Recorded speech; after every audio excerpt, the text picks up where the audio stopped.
President Biden and Vice President Kamala Harris will meet with their immigration advisors this afternoon, as well as HHS Secretary Javier Becerra and DHS Secretary Alejandro Mayorkas. Pressure continues to mount on the administration to address this border crisis. The meeting also comes after Mexico's president blamed the Biden border policy for this current migrant surge. Earlier today, the vice president admitted that there is a huge problem on the southern border. Meanwhile, Colorado investigators are still on the hunt for a motive in the King Soopers grocery store shooting. 10 people were killed, including a 51-year-old Boulder police officer named Eric Talley.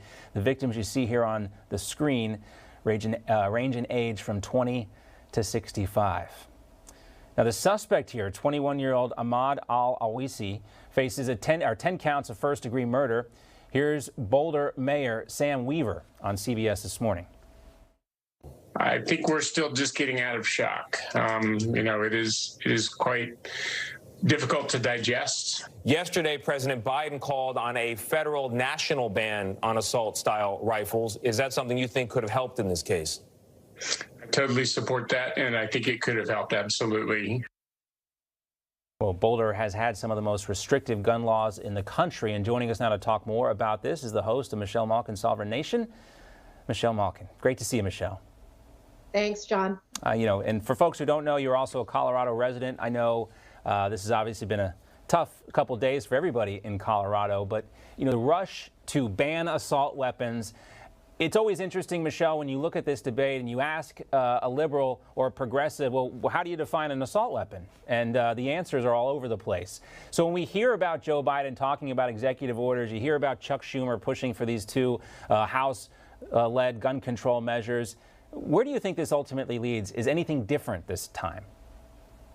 Well, I think that we have had this template over and over again played, and there have been a couple of these types of shootings in Colorado that have been weaponized by the gun control lobby time and time again. But fortunately, people do have common sense. They look at the facts and they understand that sweeping gun control legislation and the kind of bans that Joe Biden is talking about would have done nothing to prevent what happened here a couple of days ago. And I think the biggest sort of red flag of that is the fact that we're hearing that the FBI had known about Ahmad al-Awisi. They had been investigating another individual who was connected to al-Awisi. And so they just watched and monitored and waited.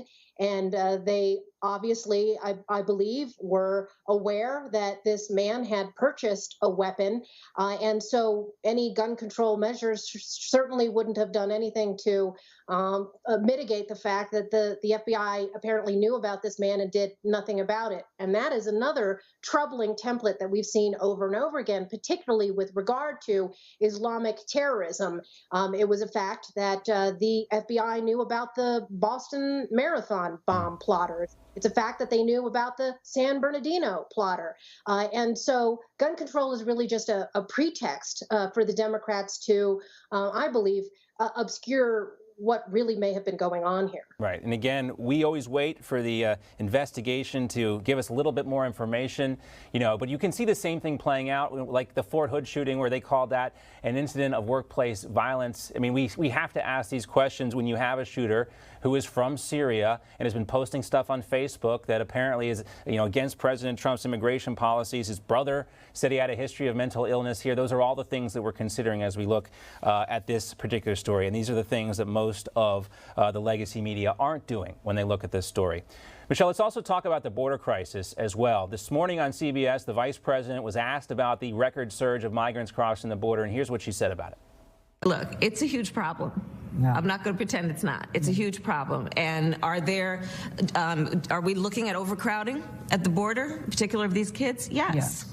This is, however, not going to be solved overnight. There are things that we need to do, especially since there was a system in place previously, before the last administration, to allow us to process these kids in their country of origin. That was dismantled. We have to reconstruct it. Well, Michelle, I guess at least she didn't laugh this time. Yeah, that's right. I mean, we have a clown vice president. And as you're referring to, John, she laughed when a serious journalist asked if she was going to head down to the border. I'm not going to do my Kamala Harris impression for you. No?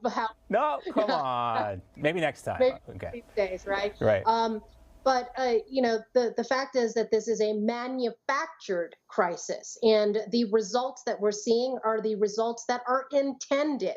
The anarchy and chaos that we're seeing at the border is intended, not only by a lot of the open borders ideologues that have been encrusted in the immigration bureaucracy in D.C. for decades now, but of course by the judiciary. And people forget that the entire system of building all of these facilities for these so-called unaccompanied minors is the result of federal litigation that was handled by a Clinton-appointed judge in Southern California, Dolly G., who's overseen this system now, which is funded to the tune of billions of dollars from taxpayers. Yeah, taxpayers in San Diego going to fit the bill to house these folks at the convention center there. We heard about the $86 million being used to put these folks up in hotels. And then, I saw this. This was interesting, Michelle. A Politico Morning Consult poll shows now that just 43% of registered voters favor a pathway to citizenship for illegal immigrants here.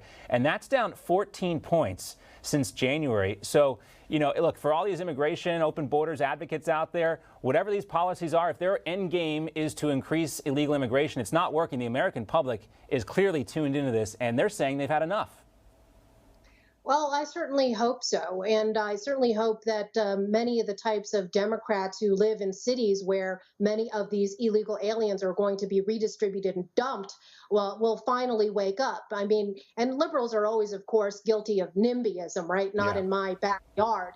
But, when it's abutting up against their own neighborhoods and affecting the school system, the healthcare system, and welfare systems that they fund, yeah, maybe they'll think twice about it. Maybe they'll think twice about the ramifications of open borders on their own children and families. But maybe that's too much to hope for, of course, because their larger goal, as we've talked about many times, is securing a permanent ruling majority. It always has been. And as long as amnesty begets amnesty begets amnesty, they're going to go with that winning formula. It's worked out for them pretty well, hasn't it? Well, if Joe Biden won't listen to President Trump, perhaps maybe he'll listen to the Mexican president, President Obrador. Here's what he said specifically towards President Biden. Expectations were created that within the government of President Biden there would be a better treatment of migrants, and that this has caused Central American migrants and also from our country wanting to cross the border, thinking that it's easier to do so.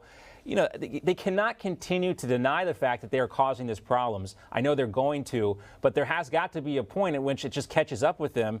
The cognitive dissonance, Michelle, is just too heavy to bear. Yeah, exactly. And, all of this just illustrates some fundamental truths about human nature. Incentives matter.